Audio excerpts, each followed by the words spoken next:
Hello Virgo, welcome, welcome. So, tingnan natin dito Virgo, kung sino ba yung twin flame mo, okay? Ano yung katangian ng tao nito? Kilala mo ba to? Or hindi pa? Ayan, start na tayo. Thank you nga po pala sa mga nag-subscribe. Be open-minded po ha, hindi po halos lahat makaresonate. Ayan, salamat po. Start na tayo. Give me the message for Virgo. Sino yung kanyang twin flame? Ano yung katangian niya? Kilala mo ba? Kilala mo na ba? Or hindi pa? Give me the message for Virgo. Lumabas na rin. Give me the message for Virgo.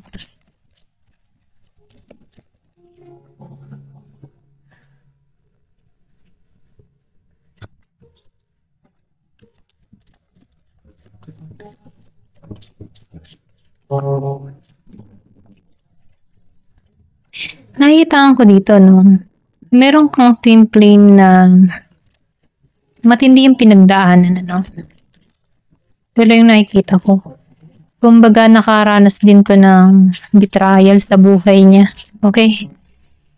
Kumbaga nakikitaan ko dito na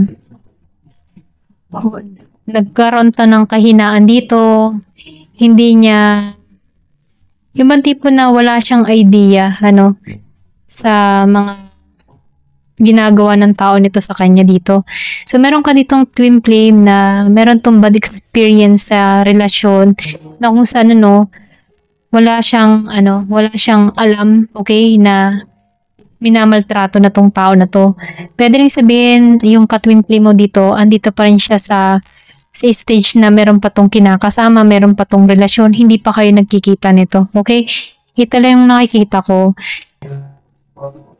So, nakikitaan ko dito na meron siya ditong kinakasama na inuutakan siya, no? Ito lang yung nakikita ko, niloloko, ayan. Hindi niya to alam, wala siyang idea. Wala siyang idea dito. Give me the message. Sino tong twin flame mo?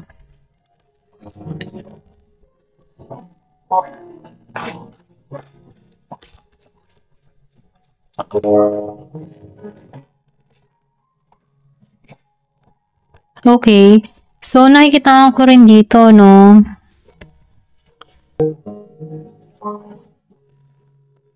Before itong ka-twin flame mo dito, no? Nakikita ko dito na, yung sinabi ko nga kanina, no? Binitray siya dito. Pero nafe-feel ko dito na nalaman niya to dito, no? So, naka-moving on na tong tao na to. Ito lang nakikita ko. So, nafe-feel ko dito, itong tao mong ito, ay wala tong lakas before, hindi niya alam na ginagago siya dito ng kanyang kinakasama. Okay? Pero ngayon, nakikita ko dito na itong tao na ito, nagkaroon na to ng realization, pwedeng meron na tong mga natuklasan or pwedeng sabihin na naalisan niya na to, no? Kasi itong tao na ito naka-moving on na sa sitwasyon, okay? Yung iba sa inyo, meron ka ditong ka-twin flame na single na ngayon, okay? Pero meron tong masakit na karanasan sa larangan ng pag-ibig na kinaharap before, okay? Ito na yung nakikita ko dito. Give me the message.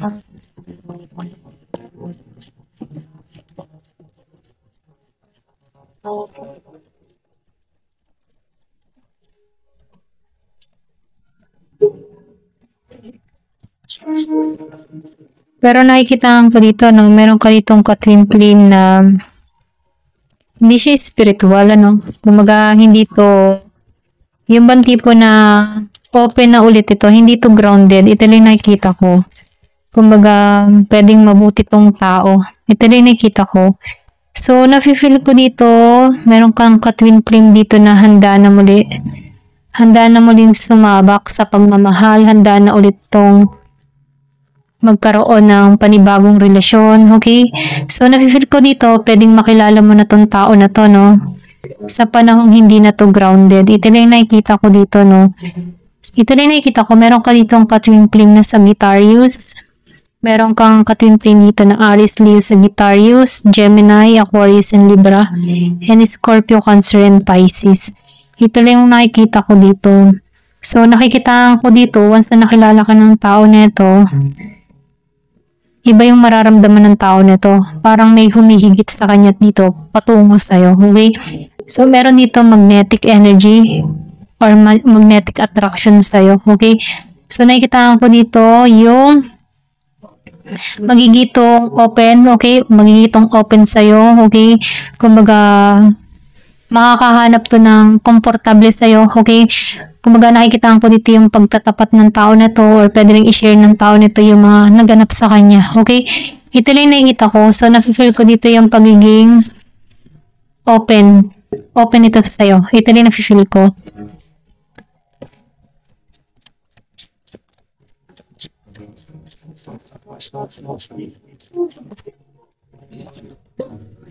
So, nakikita ko rin dito, itong ka-twin flame mo, no, hindi to madamot.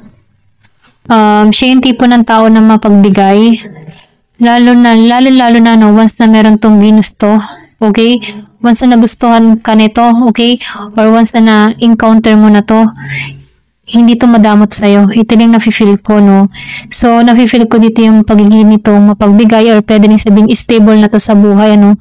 Handa itong tumulong sa sitwasyon mo. Ito lang nakikita ko. O pwede rin sabihin, merong kaibahan sa inyong dalawa nitong tao nito. Yung iba sa inyo maputi, yung iba maitim, okay? Kumbaga, magkaiba kayo ng complexion. Ito lang nafe-feel ko sa inyo, no? Yung iba sa inyo, pwede rin relihiyoso or pwede rin hindi, okay? So, piliin niyo yung part nyo. Ang nakikita ko lang dito, itong tao nito ay mapagbigay, hindi madamot. Ayan. So, nakikita ko rin dito, no? Nagmamanifest tong tao na to. Okay? Kasi handa na to. Pwedeng once na nakita ka ng tao na to, doon niya maramdaman, ano, na ikaw na pala yung para sa kanya dito. Kasi naranasan ng tao na to na mabigo. Yung iba sa inyo, meron ka ditong ka-twin flame na nagkaroon na ng relasyon. Kinasal na rin to. Okay? Or pwede rin sabihin divorsyado. Or separated, ano. Ito na yung nakikita ko. So, nakikita ko rin dito, no, na itong taong ito, takot ulit to. Alam mo, hindi po natakot siyang makipagrelasyon, okay? Kumbaga, pero sa'yo, meron tong mararamdaman na kakaiba na mawawalan yung takot niya sa'yo, okay? Pero ganun pa man, nakikita ko dito na takot na to sa usapang kasal. Ito lang nafe-feel ko, no? Pwede rin sabihin na nagkaroon to ng masakit na karanasan dahil may separation, may traitor, may nag-backfire sa tao na to, okay? Na yun yung takot niya dito, no? Takot siya magtiwala, pero once na nakilala ka ng tao na ito, dun siya makakahanap ng komportable sa'yo, okay?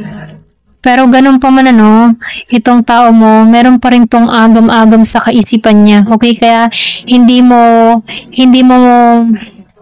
ang tawag dito, hindi mo masisisi itong tao nito, no? Kung hindi to masyadong nag-o-open about sa kasal, ganyan, okay? Kasi, masakit yung experience nitong ganun. Or pwede rin sabihin, hindi na ito may kakasal muli kung hindi pa nagdi-divorce. Okay, ito lang nakikita ko. So, ito lang yung nagpapahirap or nagpapasakit sa tao nito. Ito lang yung nakikita ko. Give me the message.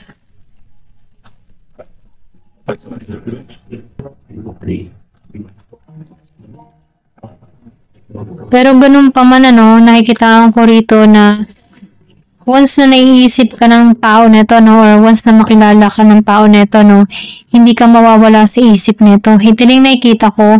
So, feeling ko may stuck ito sa'yo. Ito lang nakikita ko. So, nakikita ko rin dito sa umpisa, malakas yung attraction ng tao nito, no? Kumbaga, may spoiled ka sa tao nito kasi hindi to madamot, mapagbigay to, okay?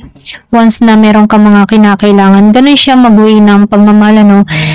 Binubusog niya sa mga regalo or pwede sabihin na itinitreat niya, okay? Tinitreat niya na parang special na tao, ganun. Ito lang na-feel ko, no? Pero ganun pa man, ano, medyo mabagal to pagdating sa kasal. Ito lang nakikita ko, no? Kasi may trauma pa siya dun, eh. Ayan. Pero ganun pa man, makikita ko dito na mamahalin ka ng tao na to, okay? Or once na nakilala ka ng tao na to ng lubusan, ganun yung mararamdaman niya, no? Ito lang nakikita ko, mapapamahal ka dito. Ayan, tinan pa natin dito, no, kung ano pa yung gustong sabihin ng twin mo. Excuse me po. Give me the message. Ano pa yung mensahe?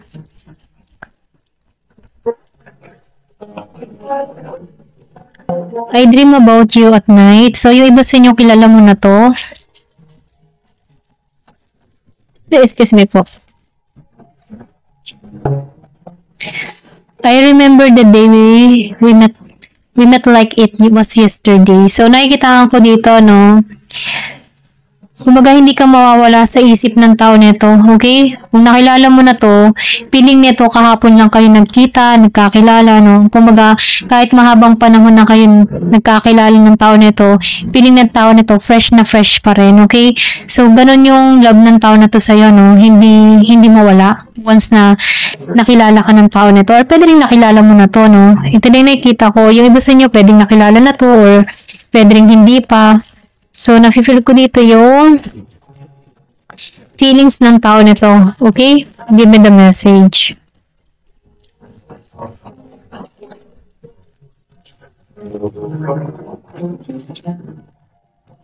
So, time will tell. Okay? Oras na lang ang makapagsasabi. Okay? So, may mga ganun siyang salita, no? Give me the message. May pagka, mysterious, We've been together for lifetimes. Okay? Ayan. So, meron dito, I wish you were mine. Okay? So, meron dito, hinihiling ng tao neto na ikaw ay sa kanya. Okay? Baga hinihiling ka niya na mapa sa kanya. Ayan, ito lang nakikita ko.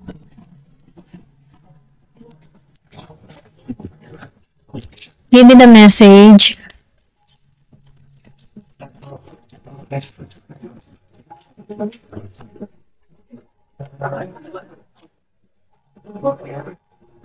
So, meron ditong tanong, no? What's the point of it all? Okay?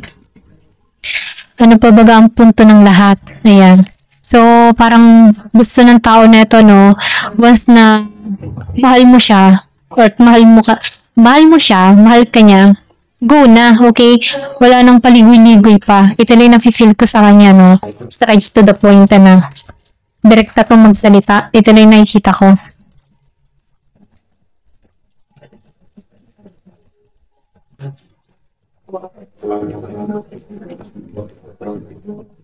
I need some more times before I can come to you. Ayan. Kailangan pa niya ng oras bago tumungo sa'yo, no? I love you so much. I miss you. So, nakikitaan ko dito, no, yung iba sa inyong kilala mo na to, kung sino to, at yung iba naman ay hindi pa. Ayan. So, piliin nyo na lang yung part nyo. Ayan. Thank you for watching. Love and peace.